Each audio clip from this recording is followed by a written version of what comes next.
नमस्कार, SBT news में आपका स्वागत है। पेश है 11 नवंबर शनिवार दोपहर 1:15 बजे राजस्थान की 15 बड़ी खबरें। इस न्यूज बुलेटिन के प्रायोजक हैं विनी केक एंड मोर। तो सबसे पहले एक नजर डालते हैं आज के हेडलाइंस पर। गृह मंत्री अमित शाह से मिले अजीत पवार और प्रफुल्ल पटेल। सीएम गहलोत आज लोहावट व फलौदी में करेंगे चुनावी सभाओं को संबोधित। जयपुर समेत 10 से ज्यादा जिलों में छाया कोहरा, बढ़ी सर्दी। विधानसभा चुनाव के चलते 3 गुना तक महंगी हुई फूलमाला। और आरपीएससी में कटारा की नियुक्ति को लेकर विवाद नहीं थम रहा। और अब खबरें विस्तार से। महाराष्ट्र के उप मुख्यमंत्री अजीत पवार और राष्ट्रवादी कांग्रेस दल के वरिष्ठ नेता प्रफुल्ल पटेल ने शुक्रवार को नई दिल्ली में गृह मंत्री अमित शाह से मुलाकात की। ये बैठक मराठा समुदाय की ओर से आरक्षण की मांग को लेकर, महाराष्ट्र में जारी राजनीतिक संकट और एनसीपी पर दावे को लेकर निर्वाचन आयोग के समक्ष सुनवाई के बीच हुई है। एनसीपी के कार्यकारी अध्यक्ष पटेल ने एक्स पर लिखा, दिल्ली में गृह मंत्री अमित शाह के साथ एक सार्थक बैठक हुई। मुख्यमंत्री अशोक गहलोत का आज फलौदी दौरा प्रस्तावित है। लोहावट और फलौदी में चुनावी सभा को संबोधित करेंगे। गहलोत हेलीकॉप्टर से दोपहर 1 बजे लोहावट के सदरी गांव पहुंचेंगे, जहां बालाजी स्टेडियम में कांग्रेस प्रत्याशी के समर्थन में आयोजित जनसभा को संबोधित करेंगे। लोहावट के बाद दोपहर 3 बजे फलौदी पहुंचेंगे और मेजर शैतान सिंह स्टेडियम में आयोजित जनसभा को संबोधित करेंगे। फलौदी में सीएम करीबन 1 घंटे तक रुकेंगे, फिर फलौदी से करीबन 5 बजे जोधपुर के लिए रवाना होंगे। वहां भी सीएम एक कार्यक्रम में भी भाग लेंगे। राजस्थान में दीपावली के साथ साथ सर्दी ने भी दस्तक दे दी है। शुक्रवार को राजस्थान के कई हिस्सों में हल्की बरसात हुई। इससे उत्तर से आ रही ठंडी हवाओं का असर तापमान पर पड़ा। चूरू और श्रीगंगानगर सहित कई इलाकों में शनिवार सुबह 10 बजे तक सर्दी के साथ साथ कोहरा देखने को मिला। मौसम विभाग का अनुमान है कि पहाड़ों में हो रही बर्फबारी और उत्तरी हवाओं के आने के कारण अब तापमान में गिरावट होगी। आने वाले सप्ताह में ठंड और बढ़ने की संभावना है। पिछले 24 घंटे की स्थिति देखें तो जैसलमेर, बीकानेर, बाड़मेर के एरिया में भी न्यूनतम तापमान में 4 डिग्री सेल्सियस तक की गिरावट हुई। राजस्थान में विधानसभा चुनाव के चलते फूलों का बाजार गुलजार हो गया है। फूलों की मांग बढ़ने से कीमतों में भी भारी उछाल आया है। ऐसे में विक्रेताओं के चेहरे खिल उठे हैं। जोधपुर के फूल विक्रेताओं के अनुसार 10 में बिकने वाले गेंदे की फूल की माला 30 रुपए में बिक रही है। फूल विक्रेताओं के अनुसार 5 में बिकने वाले गेंदे की फूल की माला 20 रुपए में बिक रही है और 20 वाली माला 40 रुपए में बिक रही है। राजस्थान लोक सेवा आयोग पेपर लीक प्रकरण में फंसे मेंबर बाबूलाल कटारा से हो रही किरकिरी से उभर ही नहीं पा रही है कि अब नए मेंबर कर्नल केसरी सिंह राठौड़ की नियुक्ति का विवाद भी थमने का नाम नहीं ले रहा है। आयोग के अब तक के इतिहास में ऐसा पहली बार हुआ है जब आयोग के किसी मेंबर को लेकर हाईकोर्ट को ये सवाल खड़ा करना पड़ा है कि क्यों उनकी नियुक्ति रद्द कर दी जाए। सीएम अशोक गहलोत के गलती मानने के कुछ दिन बाद हाईकोर्ट की कर्नल केसरी सिंह को लेकर इस तरह की टिप्पणी से आयोग को फिर शर्मसार होना पड़ा है।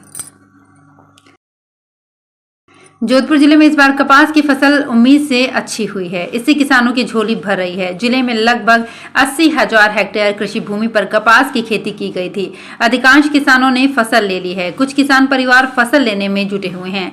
प्रगतिशील किसान भगवान सिंह राठौड़ और जयराम भैंसेर कोटवाली ने बताया कि कपास की बड़ी पैमाने पर चुगाई के लिए हरियाणा, पंजाब से भी दिहाड़ी मजदूर यहां पहुंच रहे हैं। कृषि पर्यवेक्षक बाबूलाल जोया ने बताया कि मौसम अनुकूल हो तो प्रति हेक्टेयर 12 से 15 क्विंटल तक पैदावार होती है।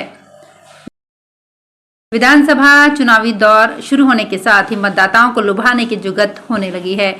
इसमें हाथ जोड़ने के साथ ही उपहार देने भी नहीं चूक रहे हैं। ऐसे में आचार संहिता के उल्लंघन के मामले में निर्वाचन विभाग की ओर से बनाए गए सी विजिल ऐप कारगर साबित हो रहा है। आचार संहिता के उल्लंघन की सबसे ज्यादा शिकायतें 1783 जयपुर में मिली हैं। अलवर में 1155 दर्ज होने पर दूसरे नंबर पर और टोंक में 1115 मिलने पर तीसरे नंबर पर रहा है।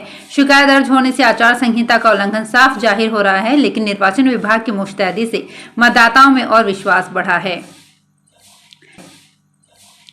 राजस्थान विधानसभा चुनाव में खड़े प्रत्याशियों की खर्च की गणना के लिए जयपुर जिला निर्वाचन अधिकारी ने चाय, नाश्ता, खाना पानी की बोतल सहित चुनाव प्रचार में बैनर, पोस्टर तक की दरें तय कर दी है। यहां तक कि चुनावी सभा में आने जाने के लिए बस, मैजिक, ट्रैक्टर ट्रॉली, होटल के कमरों सहित बुके, फूल माला तक की दरें तय की गई है। चुनाव आयोग की तरफ से खाद्य व चुनाव सामग्री की निर्धारित दरों को बाजार भावों के अनुसार तुलना की जाए तो बाजार में दरें लगभग 2 गुनी बैठती है। प्रत्याशी 40 लाख रुपए तक खर्च कर सकता है। मेडिकल काउंसलिंग कमेटी ने जयपुर में नीट सुपर स्पेशलिटी की काउंसलिंग शुरू कर दी है, जो कि 15 दिसंबर को समाप्त होगी। नीट एसएस की परीक्षा में काउंसलिंग के लिए क्वालिफाइड स्टूडेंट्स राउंड 1 के लिए 14 नवंबर तक रजिस्ट्रेशन करवा सकते हैं। 14 नवंबर के बाद 15 व 16 तक सीट अलॉटमेंट प्रोसेस चलेगा और 17 नवंबर को पहले राउंड का सीट अलॉटमेंट रिजल्ट जारी कर दिया जाएगा। इसके बाद दूसरे राउंड के रजिस्ट्रेशन व फीस के भुगतान की प्रक्रिया 27 नवंबर से 3 दिसंबर तक चलेगी।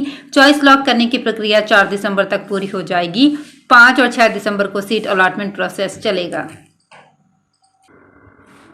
5 दिवसीय दीपोत्सव के पंच पर्व की शुरुआत शुक्रवार को धनतेरस से हुई। धनतेरस की शाम को शहर के प्रमुख चौराहे और लाइट के पोल आकर्षक रोशनी से सजे नजर आए, जो पाली के सौंदर्य को बढ़ाने वाला काम कर रहा था। आलम यह था कि कई युवा इन चौराहों पर फोटो सेल्फी लेते नजर आए। इसके साथ ही दीपोत्सव को लेकर शहर वासियों में भी खासा उत्साह था। शहर के अधिकतर घर रोशनी से जगमग नजर आए, जो दीपोत्सव को लेकर शहर वासियों के उत्साह को दर्शा रहे थे। बढ़ती उम्र के कारण अंगूठे के फिंगरप्रिंट नहीं आने पर खाद्य सुरक्षा योजना के तहत राशन नहीं मिलने से परेशान लाभार्थियों को जल्द राहत मिलेगी। पोस्ट मशीन पर ऐसे लाभार्थियों के अंगूठे की जगह आंख की पुतलियों से सत्यापन के लिए राशन की दुकानों पर आयरिश स्कैनर लगाए जाएंगे। नए साल के पहले ये स्कैनर राशन की दुकानों पर स्थापित कर दिए जाएंगे। प्रदेश में राशन की दुकानों पर ये स्कैनर उपलब्ध होंगे। झुंझुनू में भी ये स्कैनर लगाए जाएंगे। ईडी ने लैंड फॉर जॉब से जुड़े मामले में लालू परिवार के करीबी अमित कात्याल को हिरासत में ले लिया है। ईडी ने शुक्रवार को जांच के दौरान ये कार्रवाई की है। एजेंसी की पूछताछ के लिए जारी किए गए समन से कात्याल करीब 2 महीनों से बच रहे थे। ईडी के अधिकारियों ने उन्हें धन शोधन निवारण अधिनियम के प्रावधानों के तहत दिल्ली से हिरासत में लिया।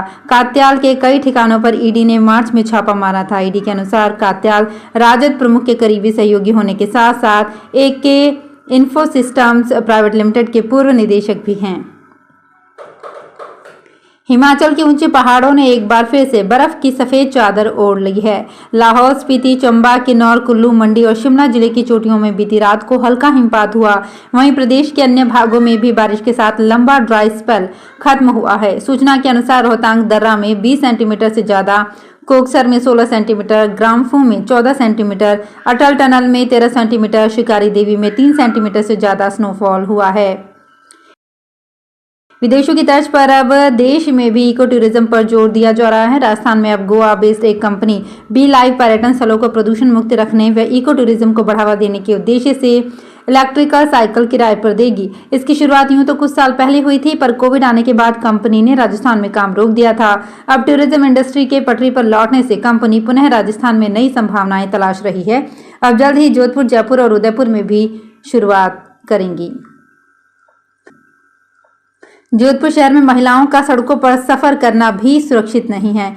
पति के साथ भगत की कोठी की तरफ आ रही महिला के गले में पहनी सोने की चेन छीनने की वारदात सामने आई है। बिना नंबर की बाइक पर सवार होकर आए 3 युवकों ने झपट्टा मारकर महिला से चेन छीन ली। घटना के बाद बदमाश अमृता देवी सर्किल की तरफ भाग गए। बाद में महिला के पति ने थाने में मामला दर्ज करवाया। तो फिलहाल इस बुलेटिन में इतना ही। फिर हाजिर होंगे कुछ और बड़ी खबरों के साथ।